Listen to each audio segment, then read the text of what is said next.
I talked to a woman on my podcast who was the nicest lady you'd ever met. You'd think she's such a nice mum and she's got flowers all around the house. And she was in hell for 2 years. And this is a weird time thing as well. Like, she may have been unconscious, dead for 2 minutes. But the experience seemed to last 2 years. And all these different things happened. And there was this point they were trudging through snow. It was waist deep. And she was with some other people and there were these demons around them, kind of whipping them and pushing them forward. And she said to one of the demons, "Why are you so mean to us today?" And the demon said, "We're always mean to you when it's Christmas."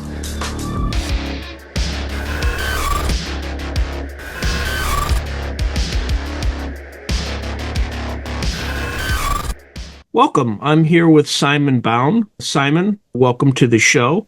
For the audience, for folks who don't know you, can you just provide a brief biographical background of, who you are, where you came from, what you do? Yeah, I'm a clinical hypnotherapist. I specialize in past life regression. I've got the Our Paranormal Afterlife podcast, which is over 350 one-hour interviews with people, all sorts of things with paranormal. And I've got Alien UFO podcast, which is over 150 interviews. And I've just written my book, Verified Near-Death Experiences. I've been interested in this stuff for a long time. When I was 10 years old, I was taking books out of the local public library, and it could have been about ghosts and Bigfoot and UFOs and things. And over time, my interests sort of came to this thing of just afterlife or UFOs. And so I've been reading books for decades. And I used to go to a place called the College of Psychic Studies in London, which was set up by the Society for Psychical Research. Mm-hmm. And I wasn't a student there, but there were lots of people getting trained in mediumship and psychic stuff and channeling and past life regressions.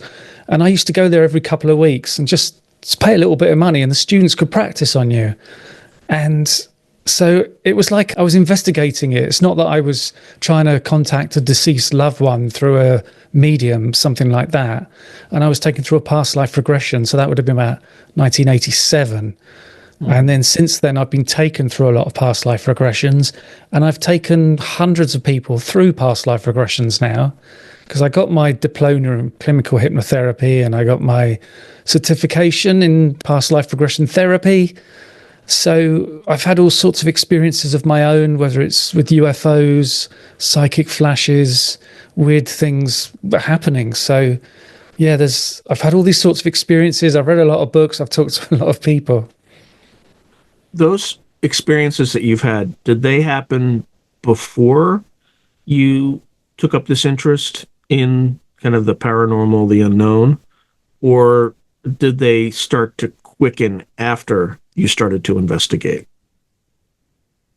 I don't think they quickened. I was 10 years old when I was getting really interested, and there were a couple of things when I was young, but I'm not sure what they were. I remember being really small, maybe 5 or 6, and I was awake in the middle of the night, and I heard a growling in my room like a big dog, and we didn't have a dog. And I was hiding under the sheets. You were that little kid, you pull it over, you think you're protected under a little sheet. And I wonder if I hallucinated that or something. But I was wide awake. I wasn't dreaming. And I'm not sure where that growling came from. But it wasn't till later that these experiences really started coming to me. Like maybe in the early 90s when I saw a UFO. And I had this psychic flash in the late 90s. And then I saw another UFO, and then I had things happening with feathers showing up. And it's almost like the universe is trying to move me on. Each incident. Like yeah, white feathers I had. But I kind of... Raven. This is raven feather. But right, okay. Yeah, so I just wonder if each little thing is the universe moving me forward on a path, and each thing is a step, and it's like you're getting a kick up the pants, and the universe is saying, hey, pay attention. And that's why I saw a UFO, or had this psychic stuff. When the United States and China clash, the world will never be the same, especially when forces beyond reality threaten to intervene. What if the United States went to war with the People's Republic of China? How would these rivals fight for supremacy on land, sea, air, and across the stochastic streams of time? What wonder weapons would be unleashed? What horrors would emerge from the irradiated sludge of the South China Sea? What heroes would rise and forever change the course of history? Tread into the deepest and darkest dimensions of the multiverse, gaze through a kaleidoscope of fractured realities, and bear witness to the disturbing visions of World War III from today's greatest minds in science fiction, fantasy, and horror. Weird World War, China. Available now from Bain Books at bain.com. And I don't want to spend too much time on some of these things, but I'm intrigued by many of the things you're saying. And I do want to get to near-death experiences, because that's what we're going to talk about today. The 2 UFO incidents, can you describe them quickly, just to kind of give the audience a flavor? Yeah, it was 1 a.m. on a Monday morning. I'd been gigging with a band west of London in a town called High Wycombe. So I was on the motorway heading back into London, and there were no other cars around, which was a bit weird. And up in front of me on the left, there's these open fields, and there was a really bright light coming off one of these fields. And I thought, this is weird, because I know this area, and maybe it's emergency gas mains works or electricity or something. And I slowed right down, and we drive on the left, so I'm on the left side of the motorway. And then it came into sight, and I got there, and there was this UFO. It was about the size of a large house. It was shaped like a rugby ball. It was 25 feet off the ground, 200 feet from me. Didn't move an inch the whole time. It was completely silent. Had many, many red pin spotlights across one half of the bottom, and a really powerful spotlight coming from the other end, pointed at the ground. And I was leaning forward in my car. I was doing 5 miles an hour, and I was looking up through the windscreen at it. And like I said, didn't move an inch the whole time. And I did get a good look at it. And you go through a kind of mental checklist. You think it's not a helicopter, it's not an aeroplane, it's not a hot air balloon. And then I just got past it, was out of sight, and I sped up and went home to my flat in London. And the other time, again, it's gigging. I was on my way to a gig, and I was now moved to the south coast, and I was going across a national park. It's called the New Forest. And the thing about that is that you're not allowed to do anything in a national park. You can't set up lights. You can't have fires and fireworks or what have you. So it's 2 lanes heading this direction, and it's all bushes and things on the sides. You can't pull over, and it's quite busy. And off to my right, I could see about half a mile away in the New Forest, there was a big orange ball of light about the size of a car, just sitting there, didn't move at all. So it's only about half a mile from me, and it was so bright, and it's lighting up all the land around it. So that didn't move an inch the whole time, and I was driving along, and I'd be like, look at it for a bit, and then come back, and then keep driving, then look at it again, and I got to have a good look at it that way. If I could have stopped, I would have, but there was no way I could. And so that was interesting. That was a few years after the first sighting. So it seems strange to me that there's this big orange ball of light in that place. And I went to that specific place a few weeks later, and I walked over the New Forest to exactly where I'd seen that thing. And there was nothing there that could account for it. There were no buildings or scaffolding or anything that would have made a light like that. But there was a synchronicity with it as well. Just quickly, Alex, I was driving back from the gig. It's like 2 a.m. And I was listening to a podcast with Mike Cleland. Yeah. And a guy called Joe Montaldo. I actually know both of them. Yeah. So they were talking, and Mike Cleland's talking about how one night he woke up and he was in this house that's out in the country. There's no other houses around, with this really bright light coming through the window. And he got up on his elbows in bed and looked out the window, and there's these 4 greys walking towards the house. And he heard this voice in his head that said something like, now is the time to lie down and go to sleep, which is just what he did. But at the exact point I reached where I saw the orange ball of light, Joe Montaldo says, and you know what that ball of light was now, don't you? And it felt like he was talking to me. It was such a synchronicity for him to say that at the exact point where I seen that ball of light. So it's sometimes synchronicities show up and they can be really powerful as well.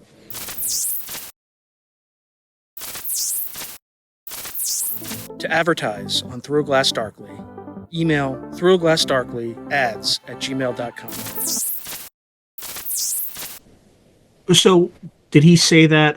Like, were you listening to them on the radio the first time that you saw, like, while you were looking at the ball of light?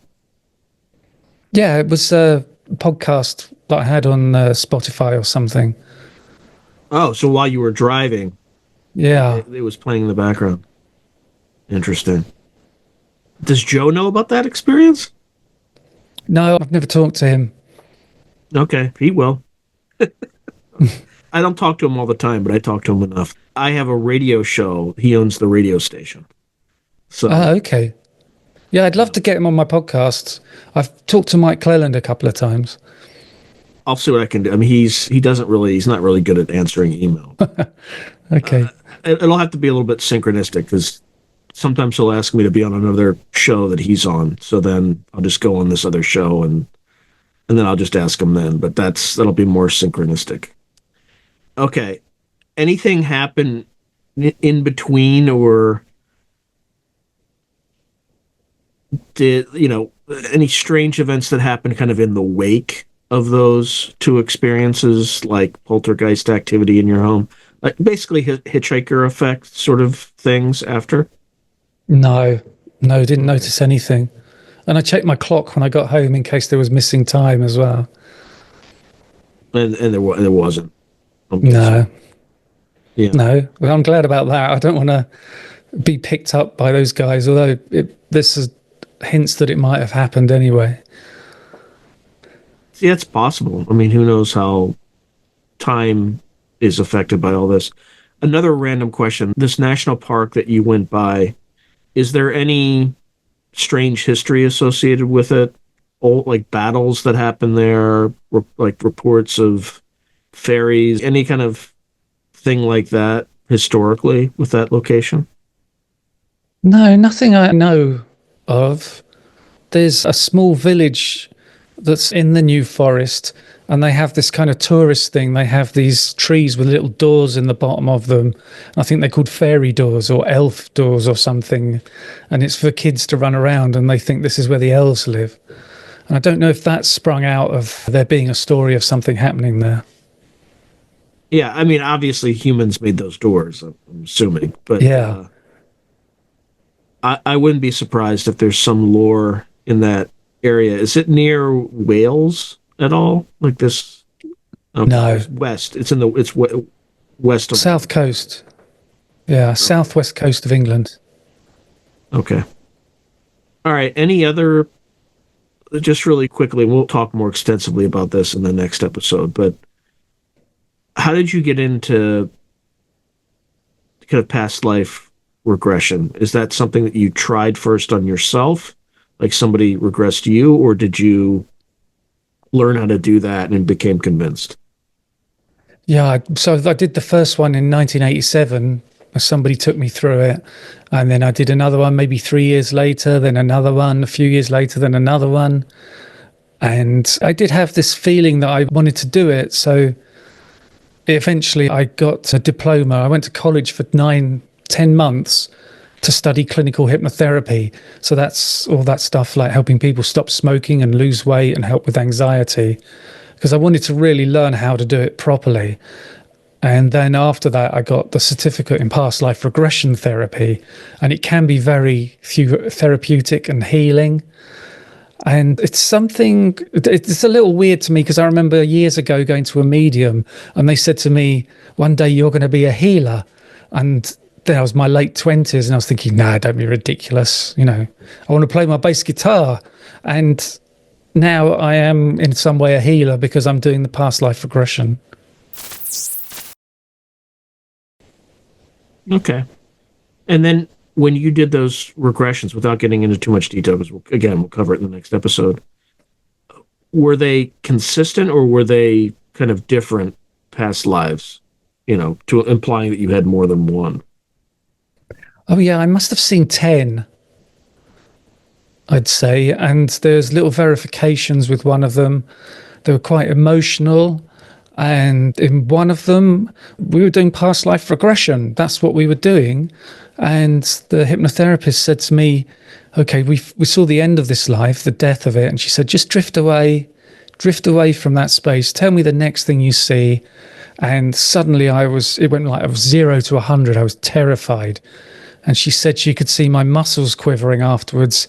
And I had this memory, which I'm still not sure was real, where I was on a table, naked, 2 grey aliens either side of me doing stuff. And so it looked like an alien abduction. And, it's that thing that the hypnosis, we weren't looking for that at all. So I don't know where that came from. So this was after the death of a previous life? Yeah.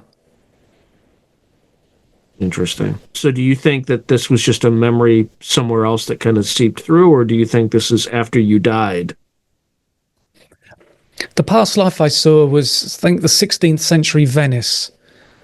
But in the abduction scenario was this life, because at the end of it, I ended up back in my flat in London. So I know just roughly how old I was when that was happening. Okay. Actually, let's cover that in the next episode. It's so many questions. It's intriguing. All right. Let's talk about what we're purported to talk about today, which was, you have a book that, is it available yet, or is it's going to be launched soon? I know it's going to be available this year. Yeah. For 2 days from now, from we're recording this, the 24th of March. So, okay, so it'll be when this airs. This will be kind of first week of April. So it's available now, and they can find it anywhere books are sold. Correct? Yeah, and it's on ebook, paperback, and audiobook. And the link will be below, folks. So I'll include that. All right, so tell me a little bit about how you became interested in near-death experiences. Well, first of all, it would have been in the 80s. I remember reading Raymond Moody's book, Life After Life, which I think was published in 1976. He's the bloke that coined the phrase near-death experience.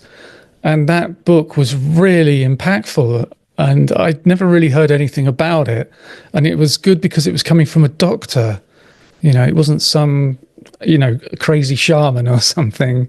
This is a proper scientific individual.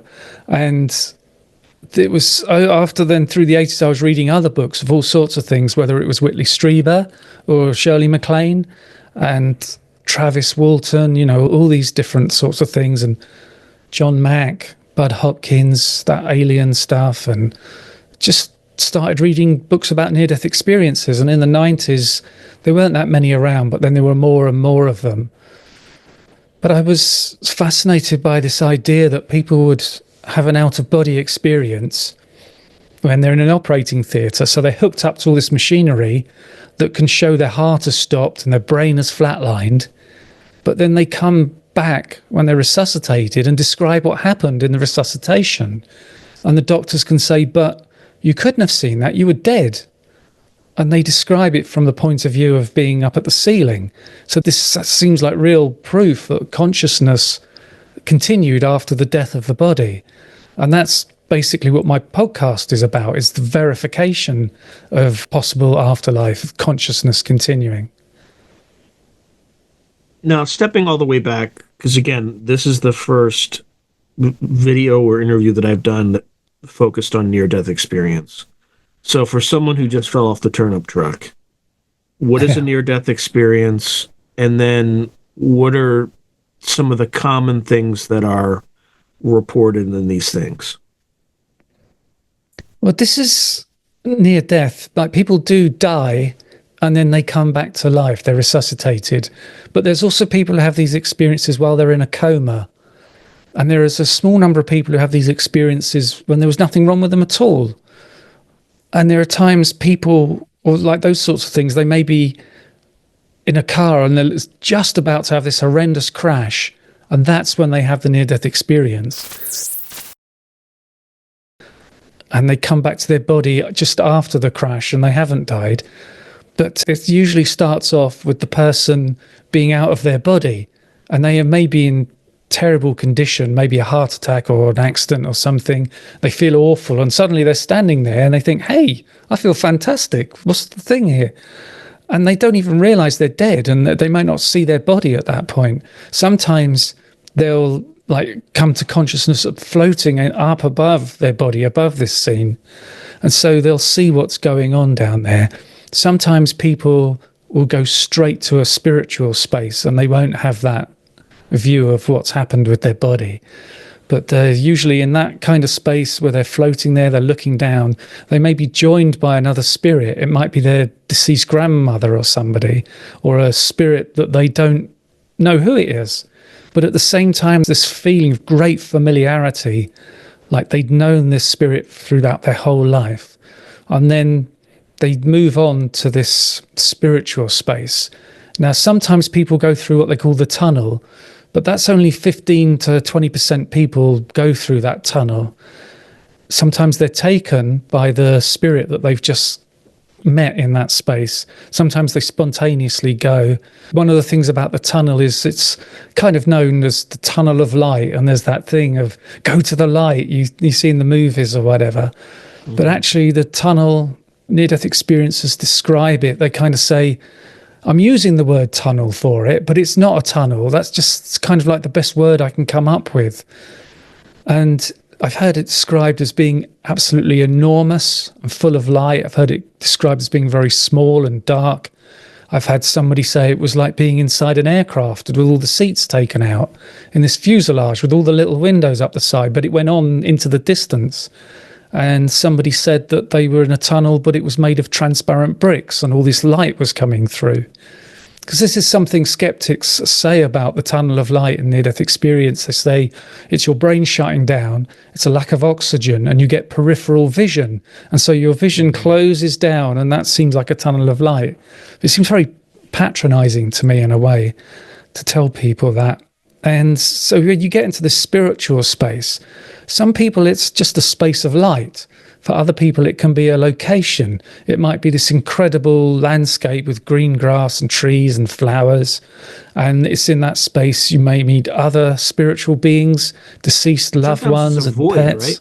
Sometimes it's a void, right? Yeah. That mostly seems to be just a place you go on your way to the main event, so to speak. Yeah.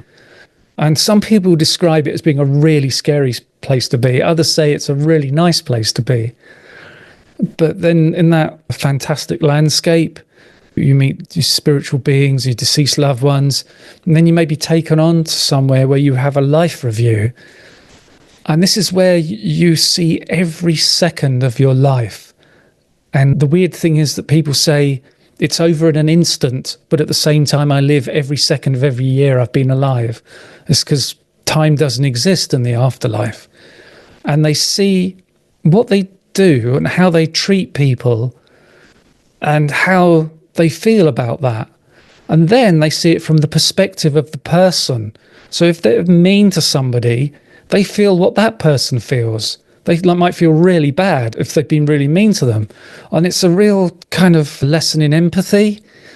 And it can really change people. And it's also a thing that when you're mean to someone, it's like a ripple effect. They may go off in a bad mood and they're mean to someone else, and you feel that as well. But also you feel it when you're nice to someone and you feel how good they feel. And you see that ripple effect as well. And a lot of the time you might have a spirit guide with you or several of them, and you're judging yourself. You're seeing how you behave and thinking, I shouldn't have done that. I was awful there.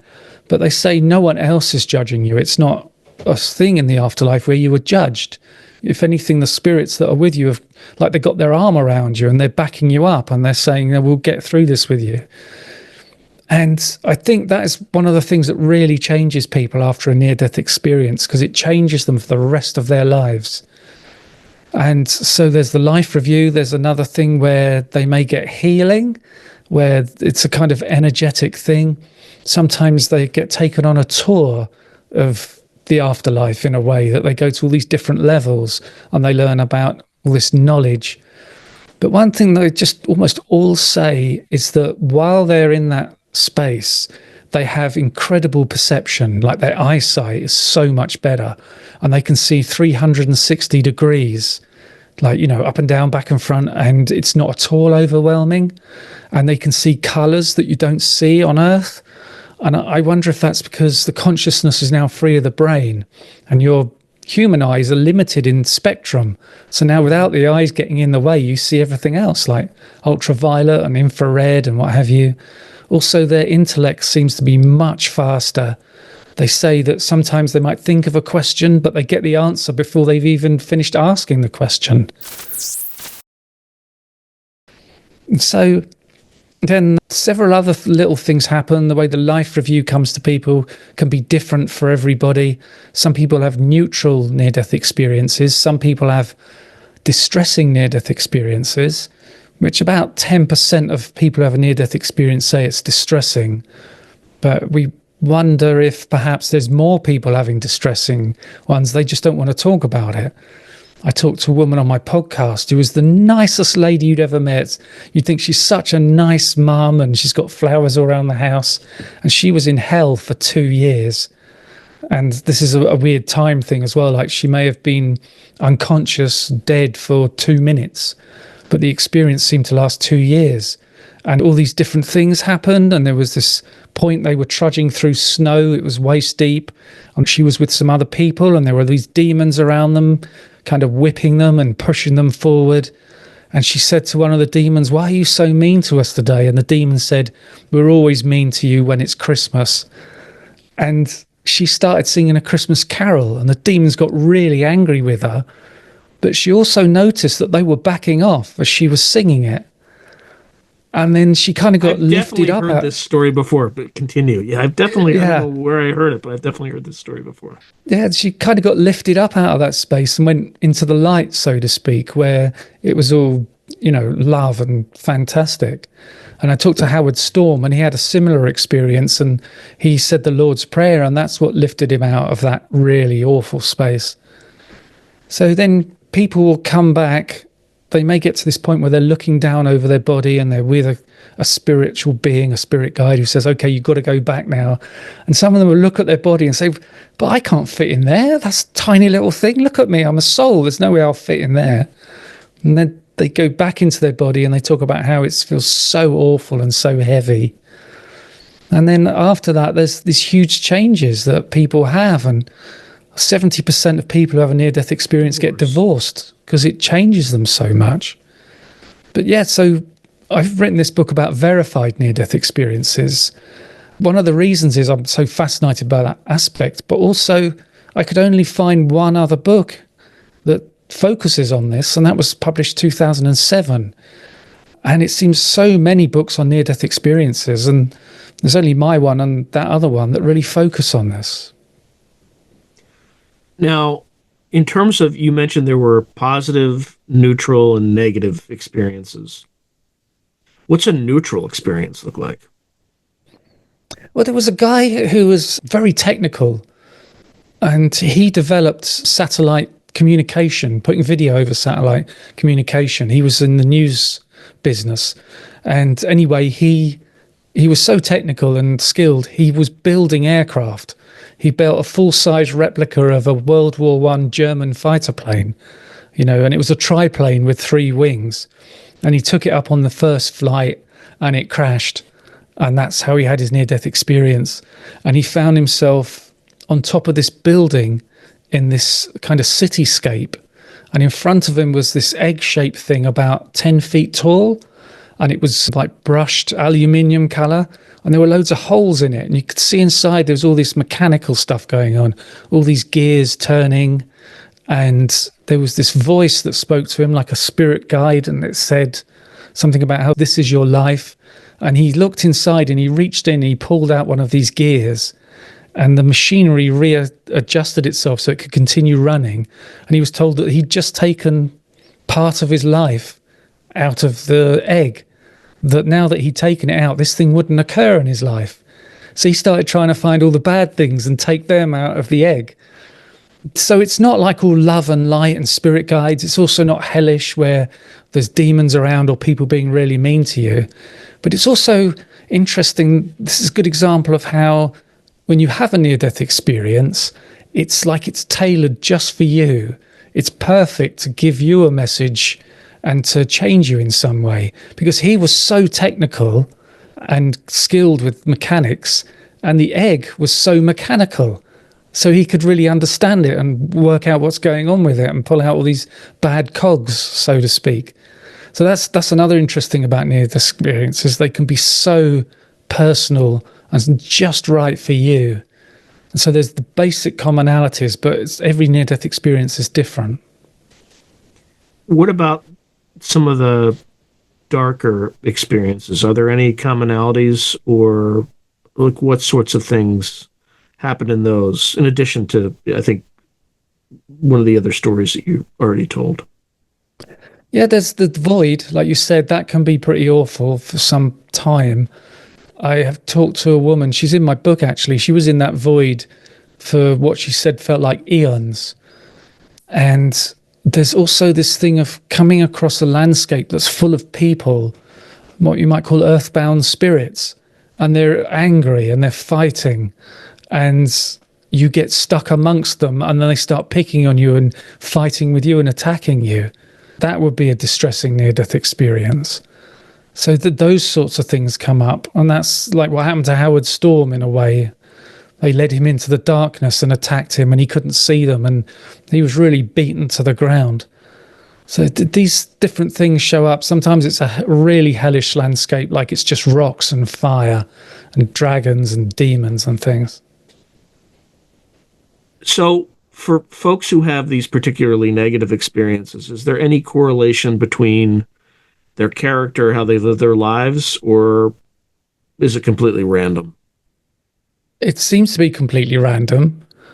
It's weird because, like Howard Storm, when he had his near-death experience that was quite distressing, he was an atheist. I think he described himself as an aggressive atheist. Mm-hmm. And yet during this experience, when he was being attacked by all these people, and he said he tried to think of praying, and he couldn't think of any prayers because he's an atheist, and he started quoting Shakespeare or an advert he'd seen on the TV, and then he remembered the Lord's Prayer, and when he started saying that, this light appeared and came down and picked him up. And, he said this was Jesus. And Jesus talked to him and showed him some things. I said to him, how do you know it was Jesus? And he said, oh boy, you know. And after that, he became a pastor, and now he's a pastor of a church. Okay, wow. Okay. All right. Going back to your book that you had coming out, you noted that there's only 2 books out there, including yours, that have veridical near-death experiences. And by veridical, you mean there's been independent verification. There were things that people saw while they were disembodied that, for whatever reason, their brain shut down, their brain dead, they had passed, so to speak, but they were able to report things that happened in the room that they otherwise would have been impossible for their sensory organs to process. Yeah. So we talk a little bit about some of those things that people reported as seeing? And it might not even been in the room. There's the classic example of the shoe on the roof, right? Or the ledge or whatever, which I think was well known before your book, because I think I've seen it elsewhere. Yeah. But that's like in the intro, you talk about it. So what sorts of things do people see that verify that they've actually had an experience? Well, the first case I'd say is that there's a woman called Barbara Bartolome who was having a medical procedure. They were going to be operating on her spine. And what they wanted to do the day before was put some dye into her neck, into her spine here. And they put the dye in and she's lying flat, and then they tilt the table up and the dye would go down her spine, and they could use x-rays or some kind of scan to see where the fluid was leaking out of her spine. So that would help with the operation, where they knew where to do the fixes. But the guy that was operating the table, he was like, the table was one side and this monitor was the other side. So he was looking at the monitor, pressing the button for the table to move, and he pressed the wrong button. So it started going backwards and all the dye went into her brain. And that's what killed her. That's why she had the near-death experience. So she was up at the ceiling looking down, and she saw the nurse get on the phone, call for a defibrillator, and a guy came rushing in with this machine and put it on the side and hooked these cables onto her, and that was just flatlined. And so she could see that her heart was not beating, and she realized she was dead. And the two guys were doing CPR. It was like 2 minutes trying to, like, doing the chest compressions, the other one doing the breathing, then they'd swap. And eventually one of the surgeons in the room pushed them to one side and he punched her in the chest. And she said the fist came right from behind him when he punched her and nothing happened. And then he did it again, and that's what started her heart pumping. And that's how she came back. So after she woke up and they stabilized her, she said to them, what just happened? I saw you do this and you did that and you brought the machine in, and she described all these different things that had happened. And the neurosurgeon that was going to be operating on her spine the next day, he'd been there to observe, and he stood next to her with fists clenched and his teeth clenched, and he said, I'm not going to stand here and listen to this. And he stormed out the room. But the orthopedic surgeon said to her, what did you see? Tell us all over again what happened. And, they could confirm, because she had this thing on her chest, that her heart had stopped when these things were happening. And I had Dr. Eben Alexander on my podcast, and he was a professor in neurosurgery at Harvard Medical School. He said to me that within 20 seconds of your heart stopping, your brain will flatline. And when that happens, it's impossible to make and retain complex memories. But that's exactly what she did. But I can go on to another case that's more extensive and has more things in it. There's this Hungarian guy called Tibor Putnoki. And this is in the early 90s in Hungary, just after they'd left the Soviet Union. And he was in hospital for very high blood pressure, and the doctors said they were really worried about him. And he started having this terrible pain in his chest. And then he was just standing in the ward and feeling fine. He thought, oh, this is great. And the nurse is rushing past him and a doctor. And he thought, what's going on here? And he looks round and he can't see who's in the bed, but somebody's getting CPR. He later found out it was him. And it might be a Soviet viewpoint, but he said, I wondered who this VIP patient was that's getting so much attention. So there's a room off to the side of the ward, which was for nurses to do all this preparation of stuff. And it had a two-way mirror. So the nurses could see in the ward, but if you're in the ward, you can't see in the room. And he wondered about that. And he went into that room, like instantly, like teleported. And there was a woman with a trolley in front of a cabinet, and she was getting all these things out and putting them on the trolley, and she dropped one and it rolled underneath the cabinet. And he thought to himself, I wonder what that is. And then somehow he was like 4 inches away from this thing under the cabinet. And he read what was written on the side, and he read the serial number. And then he was back up in the room again, and there was a nurse on the phone to her husband, and she was telling him where to find a phone number in their phone book, because way back then you'd write phone numbers down in your own phone book. They needed the doctor's number because their children was ill. He couldn't find the number. She's getting frustrated with him. And Tibor wondered about this guy, and then instantly he's with him in their apartment that's 7 kilometers from the hospital. So he saw what the furniture was like, with the books on the shelving, how the carpet was really nice. He saw the guy looking at the book and then throwing it on the floor. And he saw this guy's socks, which had lots of little pictures of animals on them. And Tibor said he looked at them and thought, what kind of a man wears socks like this? So a lot of other things happened to him. He went to the spiritual space. He had a life review. And then he returned to the hospital, and he was by the bed, and he knew it was him. And this nurse rushed past him with the trolley. And he said he tried to stop her. Like, don't bring me back to life. I'm fine as I am. But then after he was brought back to life, the doctor came to him and said, so it was 9 minutes you were dead. What happened? And Tybor explained it all to him. So the doctor started investigating. And they went into the room and looked under the cabinet. And there was that thing, just as Tybor had described it. And he even got the serial number correct that was on this package. And then they talked to the nurse who was on the phone. And he asked her, do you know this man? Has he ever been to your apartment? She said, no, never met him before.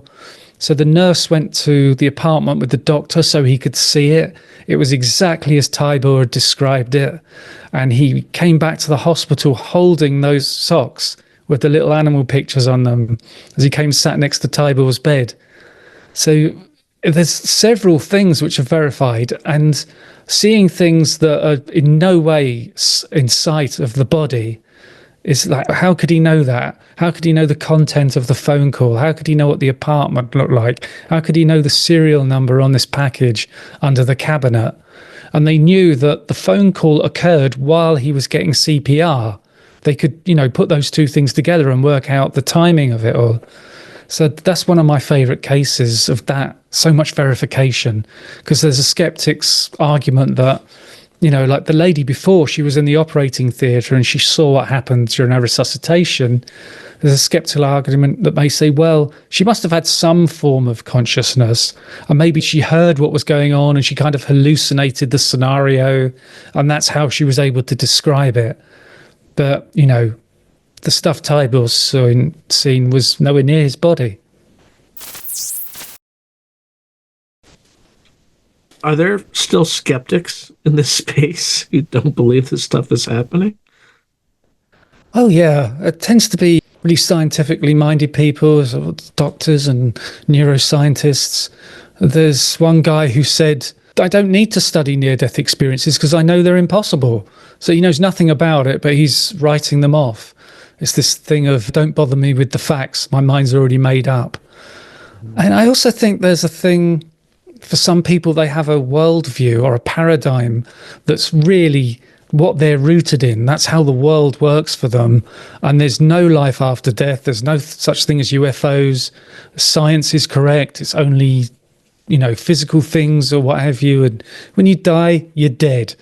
And if something comes up which really challenges that, it might be too much of a shock and they can't handle it. It almost reminds me of that thing, people putting their fingers in their ears and shouting out, I can't hear you, I can't hear you.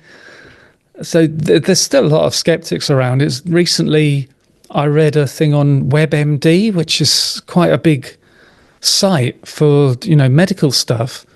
And there was a thing about near-death experiences, and the woman who'd written it said there has not been one near-death experience case where there's been verified information. And I was thinking... How can you even say that? I know. And that's a big site that's got a lot of respect. I mean, there's books. Even Eben Alexander that you kind of mentioned, he was a neuroscientist. He was an expert that didn't believe in any of this stuff, and then it happened to him.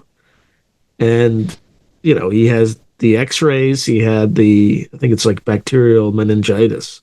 It's like negative gram bacteria that basically ate his neocortex, which is responsible for these complex memories. And he came back, had all his memories, and could recall this stuff. What do you think of the cases that you examined? Aside from the one you just talked about, what was the most disturbing case?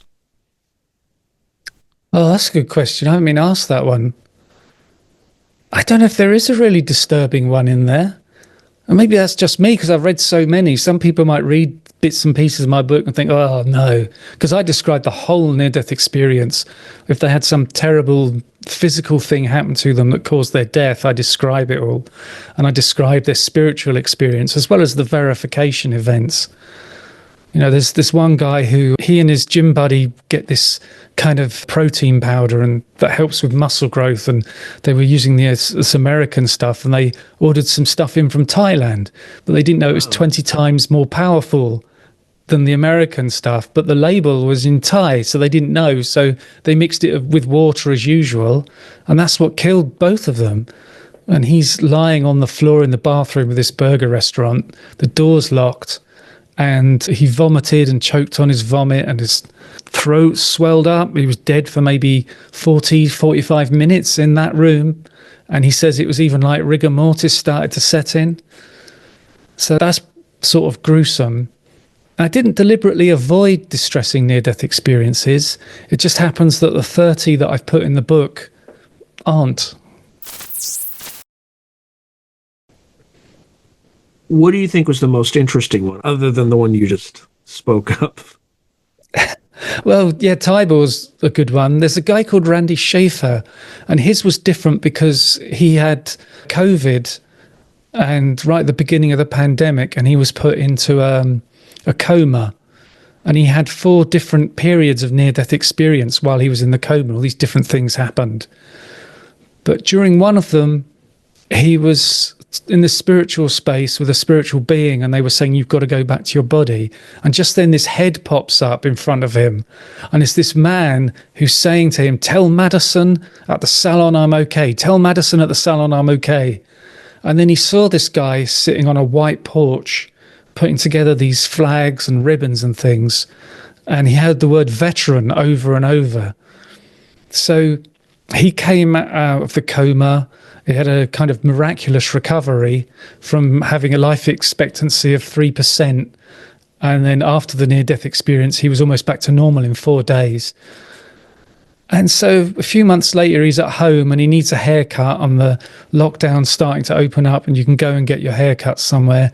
And he finds this business card and he gives it to his daughter and says, can you book me something? And she goes off, she comes back, she says, you know, the name on this card is Madison. This is Madison at the salon. So they booked him in, and he sat in her chair and she's cutting his hair, and he said, you know, I had this experience and I saw this guy who says, tell Madison at the salon I'm okay. And he described this guy, and she said, that's my grandfather. He died about a year ago. And he talks about the ribbons and the flags and the white porch. And she's saying that's all correct. He was a veteran, and he used to do stuff for veterans on Veterans Day. He'd have all the flags out and what have you. And so that's the verification with this one, is that he saw someone, and in the experience that she could verify that he died like a year before. And he said, so does he live around here? And she said, no, he lived in Idaho. He's like 1,000 miles away. He's never been here. Because he was worried, Randy was worried, he knew the face from somewhere, like maybe seeing him on the street or something. So she gave him the phone number of his grandmother, Kathy, and he rang up Kathy and explained what happened. She sent him a photograph of John, and that is it. That's exactly the guy. And they kind of became friends, and he ended up visiting the house, and he sat on that white porch exactly as he'd seen it in the near-death experience. But also Kathy was saying, this isn't the first time John has made contact. She was looking for insurance stuff. She saw maybe he had life insurance and she didn't know about it. And she was rummaging through stuff and she found a business card for this guy who's in insurance. And she rang the number. This guy answered and said, no, I'm not in insurance. How did you get this number? And she's telling about the card, and she read the number back to him, and he said, oh, you got the area code wrong. I'm in California. And she said, oh, I'm in Idaho. My name's Kathy. And he's like, hang on a second, you're Kathy in Idaho? She said, yeah. He said, I had an accident on my motorbike about 2 weeks ago. It was a nasty accident. And I was lying there afterwards, and I could hear somebody shouting at me, tell Kathy in Idaho, John is okay. And this was out, like it wasn't in a town or anything. And when the paramedics arrived, he asked who else was there. And they said, no, you're by yourself. There was nobody else here. And so it seems like he was getting a message back through that guy as well. But I just think about the chain of events there, that she would have to have got the number wrong, that he would have to have known who she was, that the guy, John, the spirit, must have known 2 weeks in advance at least that she would make the wrong phone call, so he'd know to talk to that guy or shout to him that he was okay. And you might argue that maybe he was in spirit form, he somehow messed with the phone call and made sure it went through to this guy and she misdialed it. But it's just that chain of events, how he might have orchestrated it all coming together. So I think that's an interesting one with these two different verifications. Any final words for the audience? I suppose what this does for me is it's proof that our consciousness leaves our body. It's not a thing that, we need to wait for scientists. It's almost like mankind has made scientists the gatekeepers of what is real. And if scientists say it's not real, then it's not. And you have your own level of proof. And I've read so many of these cases and talked to so many people on my podcast that for me, this is enough proof. And I've talked to people who had childhood memories of past lives that were verified, and these amazing things that come through mediums that were verified as well. So for me, that's what it is. And I find that there are people who are grieving, find this information really helpful. And there's some people who have a real strong fear of death, and it kind of helps them as well. And so this information can be really good in not just an interesting way, like you learn some interesting scientific fact. It can have a real change in your life, and also the way you feel about people that have died. One of the things about the book is that about 24 of them were guests on my podcasts, so I could quiz them about the verification events. And then after that, I did more Zoom calls. And when the book was nearly finished, I sent them their chapter, and they could check it out and tell me if I'd got anything wrong. So it comes directly from the near-death experiences that these chapters are accurate in what their experience was and the verifications. All right. Well, Simon, it was an absolute pleasure, and we'll talk again soon. Yeah, great. If you enjoyed today's video, please hit like and subscribe, and also hit the notification button so you can be notified whenever I post new content. Thank you. Now, if you're enjoying the channel and you want to support it, there are several things you can do. In fact, there are 5 things you can do. The first thing you can do is just buy my books. I got plenty of books out in the market right now, and I would prefer that folks buy a book rather than giving me direct support, because they get something out of it. They get a real tangible product. The second way you can support me is by becoming a member on YouTube or becoming a patron on Patreon. And just go to either site and it'll explain everything.